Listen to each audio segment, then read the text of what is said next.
ఈ దినం మీ ముందు నేను ఉంచబోతున్న వాక్యం ప్రస్తుత పరిస్థితులలో most contradictory and complicated versus అని చెప్పాలి. ఓల్డ్ టెస్టిమెంట్ పాత నిబంధన అర్థం చేసుకోకుండా బోధిస్తే ఈరోజు చాలా పెద్ద తగువు మన దేశంలో వస్తుంది. చూడండి, ఇవాళ మనం సెక్యులర్ కంట్రీలో మనం జీవిస్తున్నాం. మనము న్యూ టెస్టిమెంట్ పీరియడ్లో జీవిస్తున్నాం. బిబ్లికల్గా we are under the period of the New Testament. ఇప్పుడు నేను మీకు వివరిస్తున్న వాక్యం ఉన్నదే Old Testament scripture. It's not applicable as per the literal scripture. అక్షరం ప్రకారంగా ఇది అమలులో లేనటువంటి వాక్యం. అయితే దాని వెనక ఉద్దేశాలు మాత్రం అలానే ఉంటాయి. జాగ్రత్తగా గుర్తుపెట్టుకోండి. Implementation of law was banished. ఈ యొక్క ధర్మశాస్త్రము ఉన్నదే, అది ఇప్పుడు అమలులో లేదు. తర్వాత ఈ యొక్క ఓల్డ్ టెస్టిమెంట్ స్క్రిప్చర్స్ ఏవైతే ఉన్నావో అవి యూదులకు మాత్రమే. Those were applicable to the people of Israel only, not to the Gentiles. ఈ మాట గుర్తుపెట్టుకోవాలి. ఇది తెలియకపోతే ఆ వాక్యం అపార్థం అయిపోతుంది. ఎందుకో చెబుతాను వినండి. ఈ మధ్యన ఒక బాబు, ఒక తమ్ముడు, క్రైస్తవ ఏతరుడు నాకు ఒక వాట్సాప్ మెసేజ్ పంపారు. అందులో ఆయనకు అర్థం కానిది, ఆయన బాధ పెట్టింది ఉంది. అదేమిటంటే, విగ్రహాలను పడద్రోసి పగలగొట్టి దేవత స్తంభాలన్నీ నరికివేసి ప్రతిమలను అగ్నితో కాల్చు అనుంది. He was shocked. చాలా షాక్ అయిపోయాడు అతను. ఇది ద్వితీయ ఉపదేశకాండం 7వ అధ్యాయం 5వ వచనం ఉంది. ఇంకొంచెం పైన 2వ వచనం దగ్గరికి వెళ్ళేటప్పటికి, నీవు నీ దేవుడైన యెహోవా నీకు అప్పగించిన 7 జాతుల జనాలను హతము చేయవలెను. వారితో వియ్యమందకూడదు, వారితో నిబంధన చేసుకోకూడదు, వారిని కరుణించకూడదు, వారి కుమారుని చేసుకోకూడదు, కుమార్తెను చేసుకోకూడదు, వాళ్ళను హతము చేయవలెను. ఈ 2వ మాట కూడా ఆయన చాలా షాక్కి గురి చేసింది. నిజమే కదా? ఇవాళ ఈ స్క్రిప్చర్ ఎవరు చదివినా కూడా బైబిల్ని వెంటనే అపార్థం చేసుకుంటారు. ఎందుకంటే in the terms of new testament and in the terms of 21st century constitution, ఇది మనం చెప్పామనుకోండి, వాళ్ళ విగ్రహాలను పగలగొట్టేసి ప్రతిమలను తగలబెట్టేసి దేవతా స్తంభాలను నరికేసి కూలగొట్టేసేయండి అనుంది ఇక్కడ. Does it applicable today? అది ఇవాళ అప్లై అవుతుందా? జాగ్రత్తగా వినాలి. వాక్యము నిన్న నేడు నిరంతరం ఏకరీతిగా ఉండాలి కదా, రైట్? మరి అటువంటిప్పుడు ఇవాళ అప్లై అవ్వదు అంటారేంటి మీరు అని ఒక ఫెనటిక్గా, ఒక ఉన్మాదిగా మీరు ప్రశ్నించవచ్చు. అప్పుడు నేను చెబుతాను, మీకు బైబిల్ అర్థం కాలేదు. కనుక ఈ వచనములు ఎవరికి చెప్పాడు, ఎందుకు చెప్పాడు, ఎందువలన చెప్పాడు, అలా చెప్పినందుకు ఆయన ఎవరు, ఇది మనం ఆలోచన చేయాలి. The beauty of the Bible is the God of the Bible. You should understand the God of the Bible and his character and his nature. అది తెలుసుకోకపోతే దేవుడు నీకు అర్థం కాదు. సహోదరుడా, సహోదరి, జాగ్రత్తగా విను, చెబుతాను. మనకు నేను ఇప్పుడు చెబుతున్న వివరం మీకు చాలా ఉపయోగపడుతుంది. అనేక మంది నాన్ క్రిస్టియన్ ఫ్రెండ్స్కి ఈ మాటలు బాగా అర్థం అవుతాయి. అందుకే చెబుతున్నాను, జాగ్రత్తగా వినండి. ఆదికాండము అనేటువంటి గ్రంథంతో బైబిల్ స్టార్ట్ అవుతుంది. అందులో మానవుని యొక్క నిర్మాణం మొదటి అధ్యాయంలో చివరి భాగంలో 6వ దినాన మానవుడు నిర్మించబడ్డాడు అనేది రాయబడింది. అతడు నిర్మించబడిన విధానం 2వ అధ్యాయం 17 వచనం చాలా స్పష్టంగా రాయబడింది. ఆ తర్వాత 3వ అధ్యాయంలో మానవుడు పతనమయ్యాడు, పాపం చేశాడు. ఆదాము మొదలుకొని 10 తరాల వరకు, నోవహు కాలం వరకు జీవించిన పాపులందరినీ భూమి మీద ఉండకుండా దేవుడు నశింప చేయటానికి నోవహు అను ఒక్క వ్యక్తి కుటుంబాన్ని మినహా భూమి మీద ఉన్న లక్షలాది మంది ప్రజలను చంపేశాడు జలప్రళయం ద్వారా. God killed them. దేవుడే చంపేశాడు. ఇప్పుడు మీకు కొంచెం అర్థం కావాలి దేవుడి గురించి. దేవుడు ఎందుకు చంపేశాడు? దేవుడు ఎందుకు చంపేశాడు? ఇది అర్థం కావాలంటే దేవుడు న్యాయాధిపతి. ఆయన ఒక్క దినాన మానవ జాతి అంతటికి తీర్పు తీరుస్తాడు. Not to spread the sin on the earth, భూమి మీద పాపము విస్తరించకుండా దేవునికి అది హృదయమునకు నొచ్చుకొనకుండా దేవుడు ఆ నిర్ణయం తీసుకున్నాడు. ఎందుకంటే ఆయన సార్వభౌముడు. చాలా మంది అనుకుంటారు దేవుడు అంటే భయం అని. భయం అని కాదు, మనం భయపడకపోయినా ఆయన సార్వభౌముడే, అందులో సమస్య లేదు. ఆయన సార్వభౌముడు కనుక ఆయన మానవ జాతిలో పాపం చేశారు అన్న వారందరినీ పశ్చాత్తాపడి విశ్వాసం ఉంచిన నోవహు కుటుంబాన్ని తప్ప మిగతావాన్ని నాశనం చేశారు. అక్కడికి 10 తరాలు. ఆ తరువాత 10 తరాలు అబ్రహాము. ఆ 10 తరాలలో మరలా భూమి మీద మనుషులు విస్తరించారు. నోవహు కుమారులు హాము, షేము, ఏపెతు అనే 3 ఫ్యామిలీస్ నుండి విస్తరించారు. 10 జనరేషన్స్ అయిన తర్వాత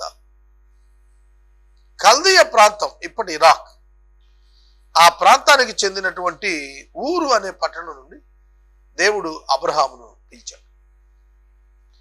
అక్కడ ప్రారంభమైందండి.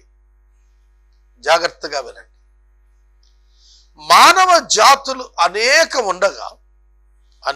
మంది ఉండగా దేవుడు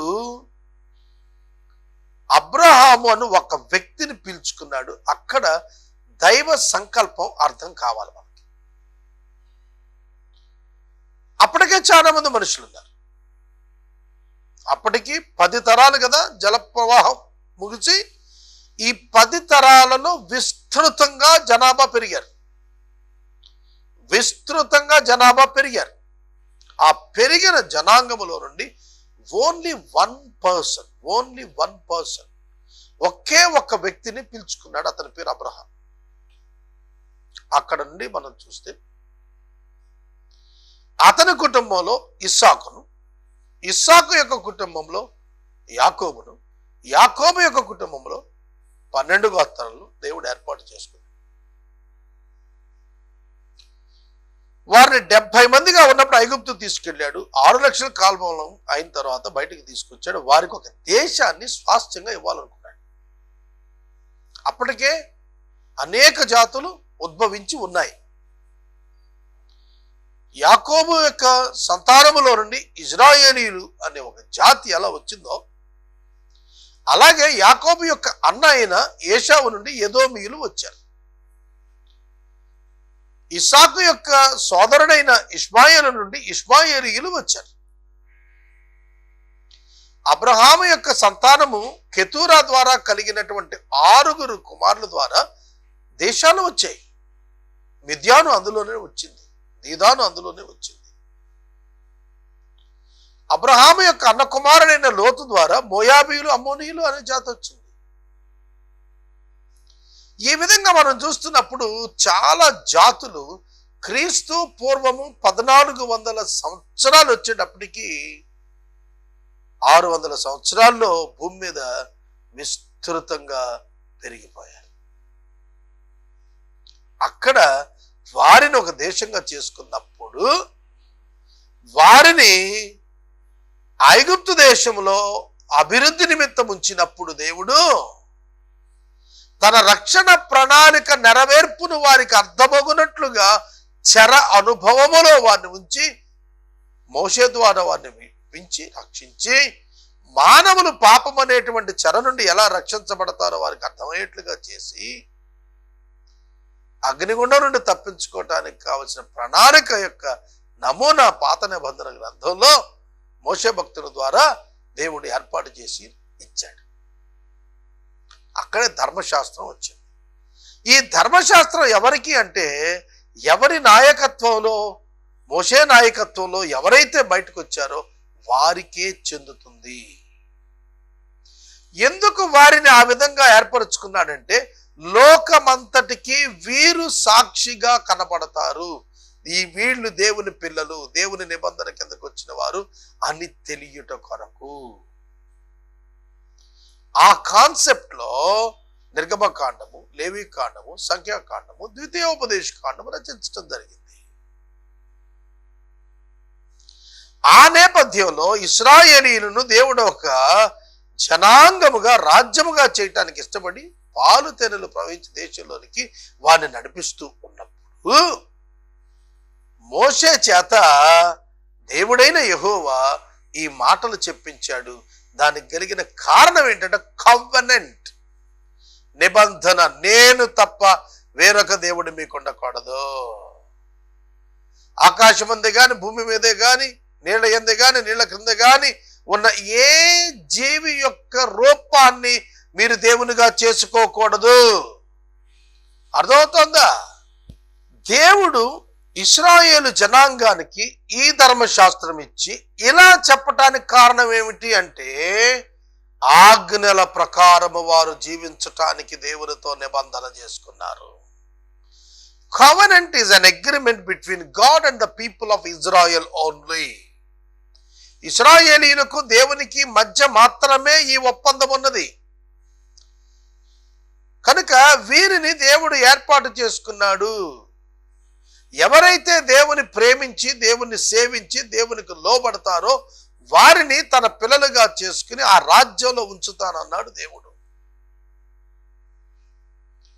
కాబట్టి మీరు ఆ దేశంలో ప్రవేశించినప్పుడు అక్కడ ఉన్న ప్రజలను పారద్రోలినప్పుడు ఆ జనాంగాన్ని చంపమన్నాడు. ఇక్కడే మనకి హార్ట్ బ్రేకింగ్. అదే మనకి they were already condemned in the sight of God. అప్పటికే ఆ జనులు దేవునికి విరోధముగా పాపం చేసి సర్వజ్ఞానమున దేవుడు మార్పునందరని తెలుసుకున్నందున వారికి ఇవ్వబడిన అవకాశములు పూర్తయినందున దేవుని చేత వారిని సంహరించమన్నాడు. కారణం ఏంటంటే వీళ్ళు అంటే ఇశ్రాయేలీయులు స్పిరిచువల్ గా పొల్యూట్ కాకుండా దేవుడు వీరిని ఈ జాగ్రత్త తీసుకోమన్నాడు.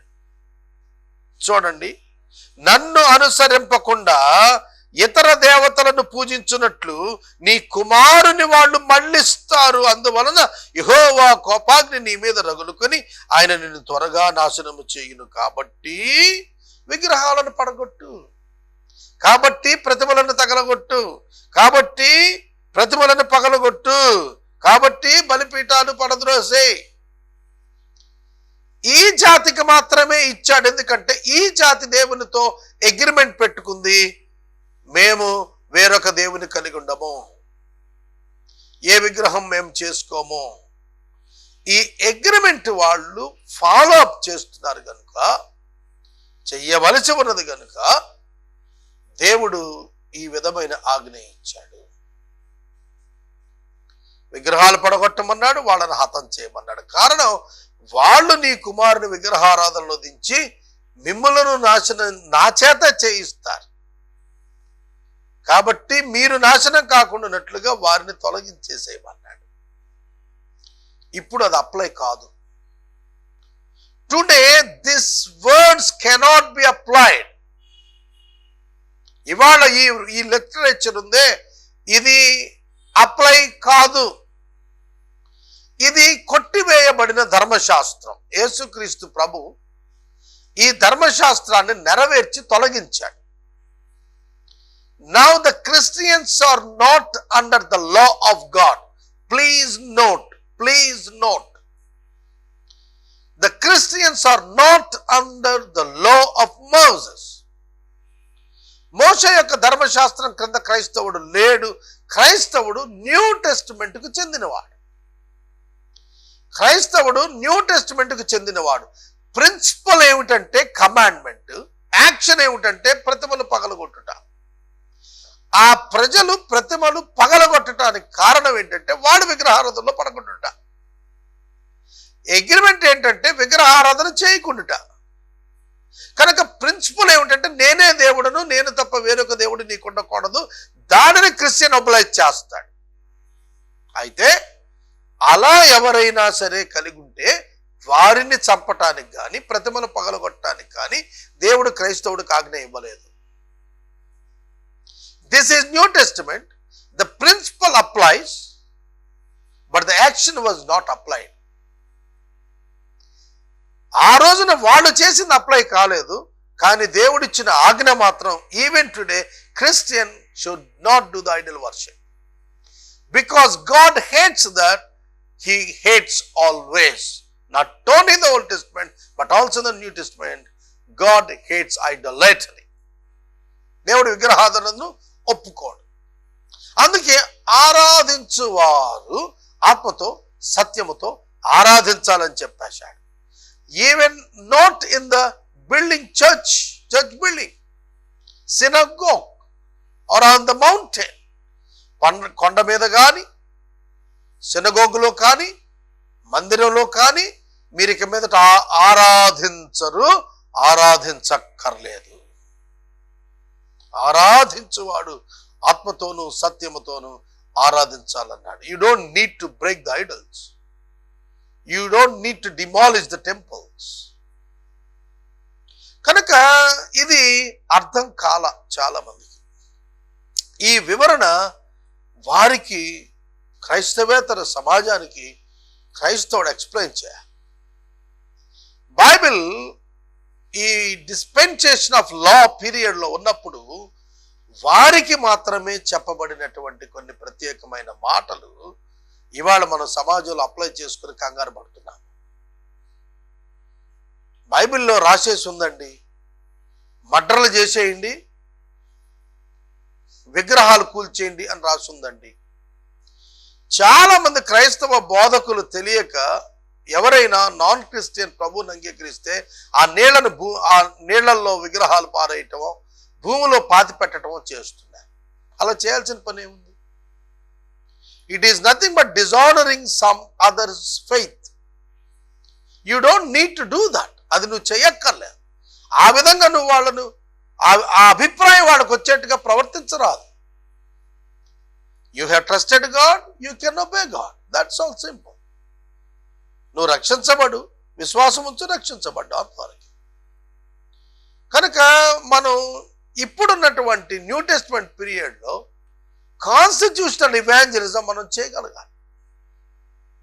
ఇతర మత విశ్వాసాలను పాడు చేసే దెబ్బతీసేటట్లుగా మనం మన సువార్థీకరణ చెయ్యక్కర్లేదు.